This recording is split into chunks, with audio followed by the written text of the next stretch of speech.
નમસ્કાર મિત્રો, આપનું સ્વાગત છે અમારી યુટ્યુબ ચેનલમાં। આજે આપણે વાત કરવા જઈ રહ્યા છીએ અમદાવાદ શહેરના જરૂરિયાતમંદ નાગરિકો માટે આવેલ એક ખૂબ જ સારા સમાચાર વિશે। દિવાળીના તહેવાર જે છે એના નિમિત્તે જે છે અમદાવાદ મ્યુનિસિપલ કોર્પોરેશન એટલે કે એમસી લાવી રહી છે। હવે દરેકને ઘર આપવામાં આવી રહ્યું છે, મેળવવાની સુવર્ણ તક આપવામાં આવી રહી છે। હા મિત્રો, હવે અમદાવાદમાં બનશે વધુ 1,02,000થી પણ વધારે સસ્તા અને સુવિધાભર ઘર બનવા જઈ રહ્યા છે। અમદાવાદની અંદર 1 લાખ ઘર બનવા જઈ રહ્યા છે। તમે પણ આનો લાભ લઈ શકો છો। તો આજે આપણી વિડીયોમાં આની ડિટેલમાં સંપૂર્ણ ચર્ચા કરવાના છીએ કે તમે આ ઘર જે છે તેનો લાભ કઈ રીતે લઈ શકો છો અને કોને કોને આ ઘર મળવાપાત્ર રહેશે। તો એએમસી દ્વારા આ યોજના ખાસ કરીને ગરીબ વર્ગ, ઈડબ્લ્યુએસ, નીચા આવકવાળા લોકો, એલઆઈજી અને મધ્ય વર્ગ રીડેવલપમેન્ટ માટે લાવવામાં આવી રહી છે। આ યોજનામાં શહેરના વિવિધ વિસ્તારોમાં નવા આવાસ તૈયાર કરવામાં આવશે। તો ઈડબ્લ્યુએસ, એલઆઈજી અને રીડેવલપમેન્ટ ત્રણેયની સ્કીમ જે છે તે ઓપન થવા જઈ રહી છે। કુલ આવાસોની સંખ્યા કેટલી રહેવાની છે?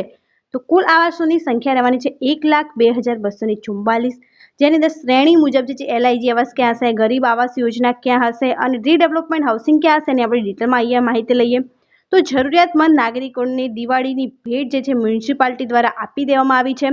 1,02,244 આવાસો બનવા જઈ રહ્યા છે।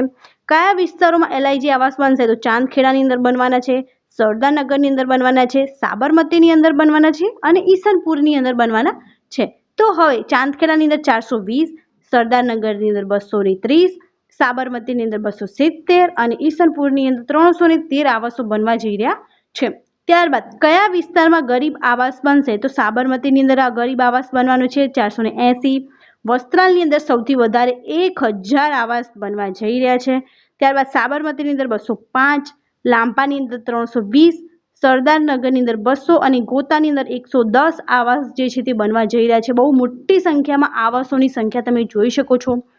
કયા વિસ્તારમાં ક્વાર્ટર્સ રીડેવલપમેન્ટ થઈ રહ્યું છે? તો રખિયાલની અંદર 36 રીડેવલપમેન્ટ, વિરાટનગરની અંદર 385, બહેરામપુરમાં 240, ત્યારબાદ બીજા બહેરામપુરમાં 96, નરોડા સિલિકોનની અંદર 576 અને ગોમતીપુરની અંદર 248 જે છે તે રીડેવલપમેન્ટ થઈ રહ્યા છે। આમ ટોટલ 1,02,244 આવાસો બનવાનો પ્લાન જે છે તે રજૂ કરી દેવામાં આવ્યો છે।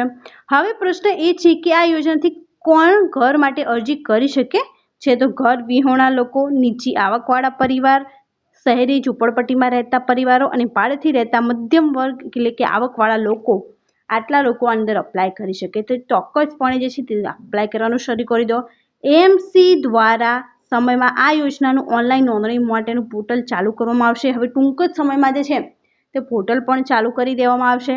જરૂરી ડોક્યુમેન્ટ જેવી કે આધાર કાર્ડ, આવકનો દાખલો, રહેવાનું પ્રમાણપત્ર, બેંક પાસબુક વગેરે ફરજિયાત તમારે રેડી કરીને રાખવાના રહેશે, જેથી તમે ઇઝીલી અંદર અપ્લાય કરી તો ઘરની કિંમત ઈએમઆઈ આધારિત રાખવામાં આવશે, જેથી સામાન્ય માણસ પર ઘરનું સપનું પૂર્ણ કરી શકશે। મીન્સ આની અંદર તમને નજીવી કિંમતની અંદર અમદાવાદની અંદર ઘર જે છે તે મળી જવાનું છે।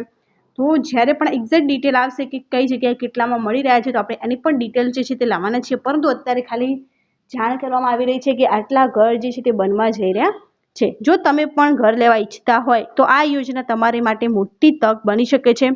આ માટેની વધુ વિગતો અને અરજી પ્રક્રિયા અંગેની માહિતી અમે ખૂબ જ ઝડપથી આવતા વિડીયોમાં લાવવા જઈ રહ્યા છે। તો ચેનલને સબસ્ક્રાઈબ કરી બેલ આઇકન દબાવી દો, જેથી અપડેટ ચૂકી ન જાઓ। ત્યારબાદ જો વિડીયો તમને ગમ્યો હોય તો લાઇક કરો, તમારા મિત્રો સાથે શેર કરો અને નીચે કોમેન્ટ કરીને જણાવો કે શું તમે આ યોજનામાં અરજી કરશો કે નહીં। મળીશું નવા વિડીયોમાં નવી માહિતી સાથે। ધન્યવાદ।